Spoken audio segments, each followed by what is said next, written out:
తెలంగాణ ఈ పాస్కి సంబంధించిన ఇంపార్టెంట్ డాక్యుమెంట్స్ అండ్ చాలా స్టూడెంట్స్ ఆల్రెడీ ఈ పాస్లో అప్లై చేస్తున్నారు. సో మనకు సెట్ డీటెయిల్స్ నాట్ ఫౌండ్ కావచ్చు అండ్ గ్యాప్ సర్టిఫికేట్ కావచ్చు, సో ఇంపార్టెంట్ డాక్యుమెంట్స్, సో చాలా డౌట్స్ ఉన్నాయి స్టూడెంట్స్కి. సో 2025లో various intermediate, degree, BTech, B pharmacy, DPEd కావచ్చు, బీపెడ్ కావచ్చు, డిఎడ్ కావచ్చు, ఎంటెక్ కావచ్చు, బీఎడ్ కావచ్చు, all higher education, law courses కావచ్చు, పీజీ కావచ్చు, ఆల్ కోర్సెస్ అండి. అంటే 10th ఆర్ ఇంటర్మీడియట్ తర్వాత ఏవైతే graduation, under graduation, PG courses కావచ్చు, అన్నిటికీ సేమ్ రూల్స్ ఉంటాయి. సో ఇంపార్టెంట్ సర్టిఫికేట్స్ అండ్ ఎలా అప్లై చేయాలి, మీకు డీటెయిల్స్ రాకపోతే వెయిట్ చేయాలా, లేకుంటే మనకు ఎలాంటి సర్టిఫికేట్స్ కావాలి, సో ఇలాంటివి ఇంపార్టెంట్ పాయింట్స్ మాత్రమే చెప్పడం జరుగుతుంది. సో ఫ్రెష్ అండి. సో ఏదో ఒక కోర్స్, సపోజ్ మీరు డిగ్రీ తర్వాత బీఎడ్ జాయిన్ అవుతున్నారు, సో దాన్ని ఫ్రెష్ అంటారు. ఆల్రెడీ ఫస్ట్ ఇయర్ అయిపోయిన తర్వాత సెకండ్ ఇయర్ అంటే మీరు రినివల్ చేసుకోవాలి. సో ఈ వీడియోలో కంప్లీట్గా ఫ్రెష్ స్టూడెంట్స్కి మాత్రమే చెప్పడం జరుగుతుంది. రినివల్ స్టూడెంట్స్ ఆల్రెడీ మీకు తెలుసు కాబట్టి జస్ట్ రినివల్ చేసుకుంటే సరిపోతుంది. సో ఫస్ట్ ఈ పాస్. సో ఈ పాస్ ద్వారా ఎవరైతే ఫీజు రియంబర్స్మెంట్ స్టూడెంట్స్ ఉంటారో అండ్ స్కాలర్షిప్, సో రెండుకి ఒకే అప్లికేషన్ అండి. ఇప్పుడు మేము ఫీజు రియంబర్స్మెంట్ అప్లై చేస్తాం, మళ్ళీ స్కాలర్షిప్కి సపరేట్ చేయాలని అలా ఏముండదు. సో ఒకే అప్లికేషన్లో మీకు రెండు అయిపోతాయి. సో ఫస్ట్ పాయింట్ వచ్చేసి మనకు ఇంపార్టెంట్ సర్టిఫికేట్స్ ఏమేమి కావాలి అవి చెప్తాను. సో ఫస్ట్ సర్టిఫికేట్ వచ్చేసి మనకు ఎస్ఎస్సి మెమో. ఎస్ఎస్సి మెమో ఉండాలి. దాని మీద మీ హాల్ టికెట్ నెంబరు, మీరు ఎప్పుడు పాస్ అయ్యారు దాని గురించి, అండ్ మీ యొక్క నేమ్, మీ ఫాదర్ నేమ్, అన్ని డీటెయిల్స్ ఉంటాయి. సో ఇది ఫస్ట్ సర్టిఫికేట్. సెకండ్ వచ్చేసి మీ ఆధార్ కార్డు ఉండాలి.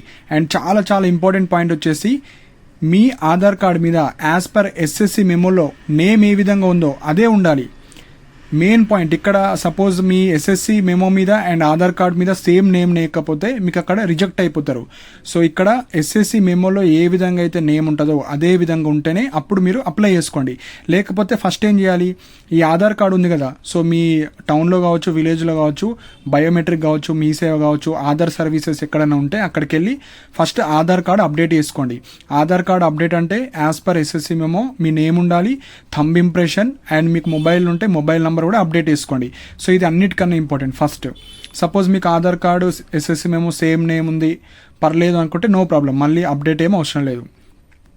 సో నెక్స్ట్ వచ్చేసి caste certificate. So caste certificate ఎప్పటిదున్నా నో ప్రాబ్లం, కాకపోతే తెలంగాణ ఫార్మేషన్ అయిన తర్వాతే వ్యాలిడ్ అవుతాయి. 2014 జూన్ 2014 తర్వాతే వ్యాలిడ్ అవుతాయి. 2014 బిలో 2012, 13 ఆ సర్టిఫికేట్స్ అయితే మీకు వ్యాలిడ్ కావు.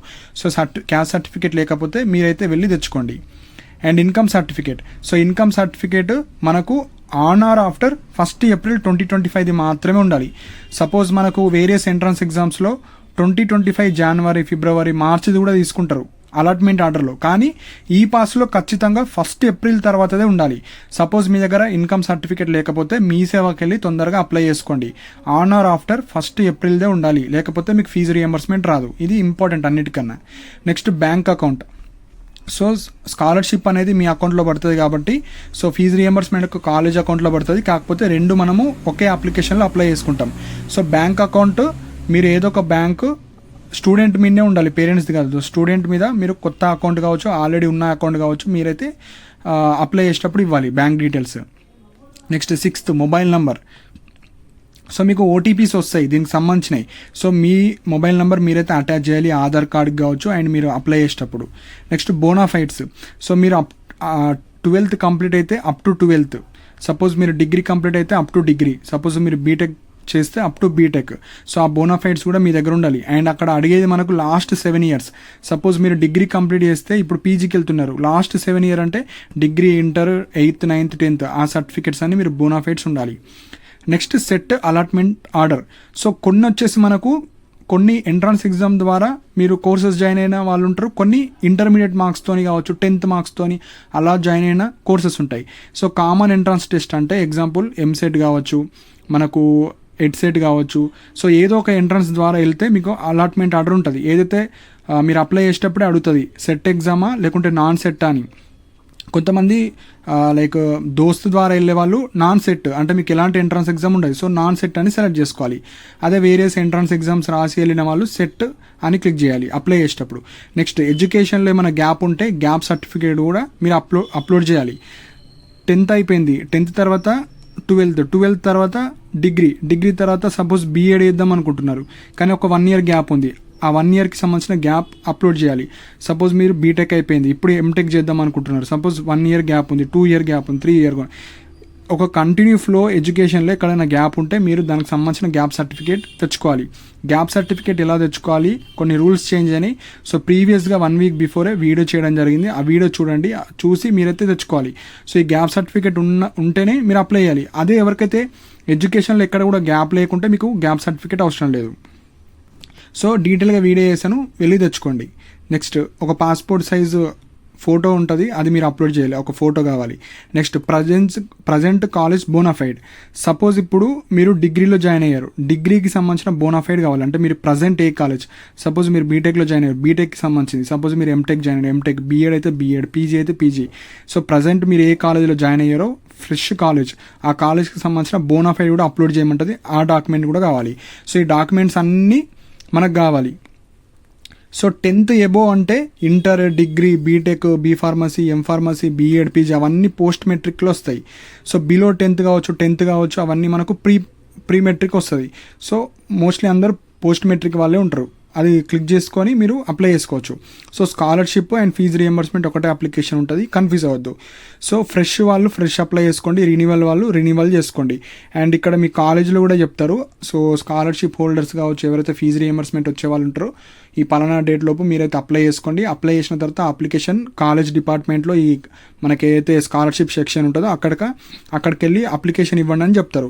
సో లాస్ట్ డేట్, సో చాలామంది లాస్ట్ డేట్ మనకు వెబ్సైట్లో ఒకటి ఉంది, ఎక్స్టెండ్ చేస్తారంటే ఖచ్చితంగా ఎక్స్టెండ్ చేస్తారు.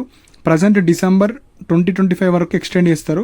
సో వెబ్సైట్లో ఉన్న డేటు అది నిజాం డేట్ కాదు, డిసెంబర్ వరకు ఎక్స్టెండ్ చేసి మళ్ళీ డిసెంబర్ తర్వాత మార్చ్ వరకు మళ్ళీ ఎక్స్టెండ్ చేస్తారు. సో ఎవ్రీ ఇయర్ ఇట్లనే చేస్తారు కాబట్టి మీరైతే ఏం టెన్షన్ పడాల్సిన అవసరం లేదు. డిసెంబర్ తర్వాత కూడా కొన్ని మంత్స్ ఎక్స్టెండ్ చేస్తారు. అంతలోపు ఈ సర్టిఫికేట్స్ అన్ని రెడీ చేసుకొని పెట్టుకోవాలి. సో అప్లై చేసేటప్పుడు ఎవరైతే మీ మొబైల్లో కావచ్చు, మీ ల్యాప్టాప్లో కావచ్చు అప్లై చేస్తున్నారో, ఇక్కడ అప్లై చేసేటప్పుడు మీకు అదర్ దాన్ డిగ్రీ అకాడమిక్ ఎస్బీ టెట్ ఉంటుంది. డిగ్రీ కాకుండా ఎవరైతే BEd, PG, BTech, B pharmacy, other than degree ఎవరైతే బీఎడ్, పీజీ కావచ్చు, బీపీఎడ్ కావచ్చు, అవన్నీ ఇది క్లిక్ చేసుకోవాలి. ఓన్లీ డిగ్రీ స్టూడెంట్స్ ఎవరైతే ఉంటారో, బీఏ, బీకామ్ కావచ్చు, ఈ నార్మల్ డిగ్రీ క్యాండిడేట్స్ వాళ్ళు డిగ్రీ అకాడమిక్ అనేది సెలెక్ట్ చేసుకోవాలి. ఎవరైతే పాలిటెక్నిక్ వాళ్ళు ఉంటారో ఎస్బీ టెట్ అని సెలెక్ట్ చేసుకోవాలి. సో ఇక్కడ 3 ఆప్షన్స్ ఉంటాయి. అదర్ దాన్ డిగ్రీ వాళ్ళు ఇది first option. Only degree normal intermediate తర్వాత డిగ్రీ చేసేవాళ్ళు ఈ డిగ్రీ.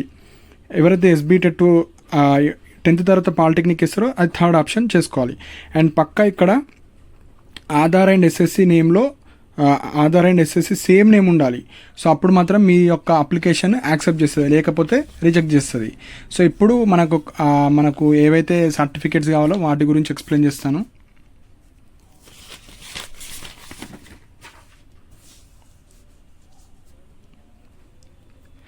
సో ఫస్ట్ సర్టిఫికేట్స్ ఏవైతే అప్లోడ్ చేయమంటాయో మనకు సర్టిఫికేట్స్, సో అవన్నీ 50 KB to 100 KB అప్లోడ్ చేయాలి. సో ముందే ఇవన్నీ రీసైజ్ చేసుకొని పెట్టుకోవాలి. సో ఇక్కడ మీరు మోర్ దెన్ 100 KB అయితే అలో చేయదు. సో ఇక్కడ మీరు అప్లై చేసేటప్పుడు సెట్, నాన్ సెట్ అని అడుగుతుంది. సో ఎవరైతే ఎంట్రన్స్ ఎగ్జామ్ ద్వారా వెళ్తారో వాళ్ళు సెట్ అని క్లిక్ చేసుకొని అప్లికేషన్ చేసుకోవాలి. ఎవరైతే సెట్ కాకుండా ఇంటర్మీడియట్ మార్క్స్తోని అలా వెళ్ళే వాళ్ళు ఉంటారో నాన్ సెట్ అని క్లిక్ చేసుకోవాలి. సో అక్కడ మీకు సెట్ ఇయర్ కావచ్చు, set hall ticket number enter చేస్తే మీకు అన్ని డీటెయిల్స్ వచ్చేస్తాయి, అవి చూసుకోవచ్చు. Next set college details based on set details. So మీరు ఈ హాల్ టికెట్ నెంబర్, అవి set details, hall ticket number enter చేసిన తర్వాత మీ డీటెయిల్స్ డిస్ప్లే అవుతాయి. సో అవి మీయే కావాలి, చెక్ చేసుకోండి. నెక్స్ట్ ప్రజెంట్ కాలేజ్ డీటెయిల్స్ అన్నీ మనకు డిస్ప్లే అవుతాయి. మీరు ఏ కాలేజీలో అడ్మిషన్ తీసుకున్నారు, మీ హాల్ టికెట్ నెంబర్, మీకు ఎంత ర్యాంక్ వచ్చిందో అవన్నీ వస్తే చూసుకోవచ్చు. Set details not found. So చాలామందికి ఇప్పుడు ఎవరైతే ఇప్పుడు అప్లై చేసుకుందాం అనుకుంటున్నారో సెట్ డీటెయిల్స్ నాట్ ఫౌండ్ అని వస్తే మీరు వెయిట్ చేయాలి. ఎందుకంటే ఏదైతే మీరు ఇప్పుడు ఏదో ఒక కాలేజీలో జాయిన్ అయ్యారు, ఎగ్జాంపుల్ బీఎడ్ జాయిన్ అయ్యారు, పీజీ జాయిన్ అయ్యారు, ఎంటెక్ జాయిన్ అయ్యారు, ఎం ఫార్మసీ జాయిన్ అయ్యారు, ఏదో ఒక కాలేజ్ డిఎడ్ జాయిన్ అయ్యారు, ఏదో ఒక కాలేజ్ జాయిన్ అయ్యారు. సపోజ్ మీకు సెట్ డీటెయిల్స్ నాట్ ఫౌండ్ అంటే ఇంకా అప్డేట్ అవ్వలేదు మీ డేటా. సో అప్డేట్ అవ్వడానికి టైం పడుతుంది. సో అందరిది ఒకటేసారి అప్డేట్ అవ్వదు, అన్ని కోర్సెస్ వాళ్ళకు కూడా ఒకటేసారి అవ్వదు.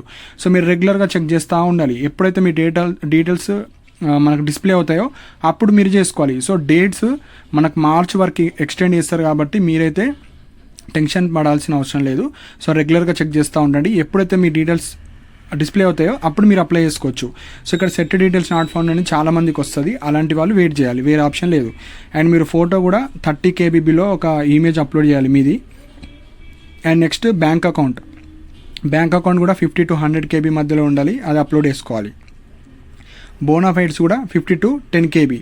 సో ఎవరైతే PH క్యాండిడేట్స్ ఉంటారో, మీకు PH పర్సన్స్ విత్ డిసబిలిటీ ఉన్న వాళ్ళు, మీరు సదరం సర్టిఫికేట్ కావచ్చు, ఏ టైప్ ఆఫ్ డిసబిలిటీ, ఎంత పర్సంటేజ్ ఉంది, అవి మీరు అప్లోడ్ చేసుకోవచ్చు. అది కూడా 50 to 100 KB సర్టిఫికేట్ ఉండాలి. నెక్స్ట్ కాలేజ్ జాయినింగ్ డేట్ కూడా ఇక్కడ కన్ఫ్యూజ్ అవుతారండి. సో మనకు రిజల్ట్స్ రోజు వచ్చేది అలాట్మెంట్ ఆర్డర్. మీరు కాలేజ్కి వెళ్తారు కదా, ఫిజికల్ రిపోర్టింగ్, ఆ రోజు ఇచ్చేసి joining report. So joining report కావచ్చు, ఆ జాయినింగ్ రిపోర్ట్ మీద ఏ రోజు వెళ్ళారు కాలేజ్కి ఆ డేట్ ఇవ్వాలి. మీకు రిజల్ట్స్ వచ్చిన డేట్ కాదు. సపోజ్ కొంతమందికి రిజల్ట్స్ వస్తుంది, వాళ్ళకు 4-5 days టైం ఇస్తారు. వాళ్ళు ఫస్ట్ డే రోజు వెళ్తారు, కొంతమంది థర్డ్ డే రోజు వెళ్తారు, 5th day రోజు ఎప్పుడైనా వెళ్తారు. మీకు రిజల్ట్స్ వచ్చిన డేట్ కాదు అడిగింది అక్కడ. మీకు కాలేజ్లో ఎప్పుడు అడ్మిషన్ తీసుకున్నారు ఆ డేట్ మీ జాయినింగ్ రిపోర్ట్ మీద ఉంటుంది, లేదంటే మీరు కాలేజ్కి ఏ రోజు వెళ్ళారో ఆ డేట్ వేయాలి. సో మీకు రిజల్ట్స్ వచ్చిన డేట్ కాదు, కాలేజ్కి వెళ్ళి రిపోర్ట్ చేసిన డేట్ అయితే మీరు వేయాలి ఇక్కడ. Next present college bonafide. So మీరు ఏ కాలేజ్లో జాయిన్ అయ్యారో మీ కాలేజ్లో వెళ్ళి నేను ఈ పాస్కి ఫ్రెష్ అప్లికేషన్ వేస్తున్నాను, నాకు బోనాఫైడ్ కావాలంటే ఇస్తారు. సో ఆ బోనాఫైడ్ కూడా మీరు తెచ్చుకోవాలి. ఇవన్నీ ఉంటేనే మీకు అప్లికేషన్ అయితే సామ్ సర్టిఫికేట్లతో కాదు. సో అది కూడా 50 to 100 KB కావాలి. నెక్స్ట్ ఇవన్నీ సర్టిఫికేట్స్ అన్నీ ప్రాపర్గా ఉన్న తర్వాత మీరు అప్లై చేసుకోవాలి. అప్లై చేసుకున్న తర్వాత మీకు ఒక ప్రింట్అవుట్ వస్తుంది. ప్రింట్అవుట్ వచ్చిన తర్వాత ఆ ప్రింట్ మీరు మీ కాలేజ్ ఏదైతే మనకు ఈ స్కాలర్షిప్ సెక్షన్ ఉంటుందో అక్కడికి వెళ్ళి నేను ఈ పాస్కి అప్లై చేశానని ఇచ్చేసేయాలి. సో ఆ ఒక 1 set వాళ్ళకి ఇచ్చేయండి, ఒక 1 set మీ దగ్గర పెట్టుకోండి. సో మీ కాలేజ్ వాళ్ళు చెప్తారు ఏమేమి జిరాక్స్ ఇవ్వాలి మాకు స్కాలర్షిప్ సెక్షన్లో అని, ఆ లిస్ట్ పెడతారు. ఆ లిస్ట్ మొత్తం ఇచ్చేస్తే అయిపోతుంది. సో ఈ విధంగా ఎవరైతే 2025లో వేరియస్ కోర్సెస్ మీరు ఏదన్నా కానీ డిగ్రీ కావచ్చు, బీటెక్ కావచ్చు, B.Pharmacy, B.Ed, B.Ped, D.Ped, M.Pharmacy, M.Tech, PG, లా కోర్సెస్ కావచ్చు, ఆల్ కోర్సెస్ తెలంగాణలో ఏ కోర్స్ అయితే చేస్తున్నారో మీరు ఫ్రెష్ స్టూడెంట్స్ ఈ సర్టిఫికేట్స్ అన్నీ ఉన్న తర్వాతనే మీరు అప్లై చేసుకోవాలి. డేట్స్ ఇంక్రీజ్ అవుతాయి. సెట్ డీటెయిల్స్ రాకపోయినా వెయిట్ చేయండి. సో మార్చ్ వరకు ఎక్స్టెండ్ చేస్తారు కాబట్టి నో ప్రాబ్లం. మీరు ప్రీవియస్ కోర్సెస్ సపోజ్ పీజీ చేస్తున్నారు, ఇప్పుడు ఇంకా పీజీ ఎంట్రన్స్ ఎగ్జామ్ ఇంకా నడుస్తుంది, లైక్ కౌన్సిలింగ్ నడుస్తుంది, వాళ్ళది ఇంకా కాలేజీలోనే జాయిన్ అవ్వలేరు. సో అలాంటి స్టూడెంట్స్ కావచ్చు, అన్ని కౌన్సిలింగ్ అయిపోయిన తర్వాత అందరు కాలేజ్కి వెళ్ళిన తర్వాత అప్పుడు మీ కోర్స్ డీటెయిల్స్ అన్నీ మన వెబ్సైట్లో, ఈ పాస్ వెబ్సైట్లో అప్డేట్ చేస్తారు. అప్డేట్ చేసిన తర్వాత మీరైతే అప్లై చేసుకోవచ్చు. సో మీకు ఏమైనా డౌట్స్ ఉంటే మీరు కింద కమెంట్ సెక్షన్లో మెన్షన్ చేయండి. అండ్ ఇలాంటి అప్డేట్స్ కోసం మన ఛానల్ని సబ్స్క్రైబ్ చేసుకోండి. And thank you for watching my video.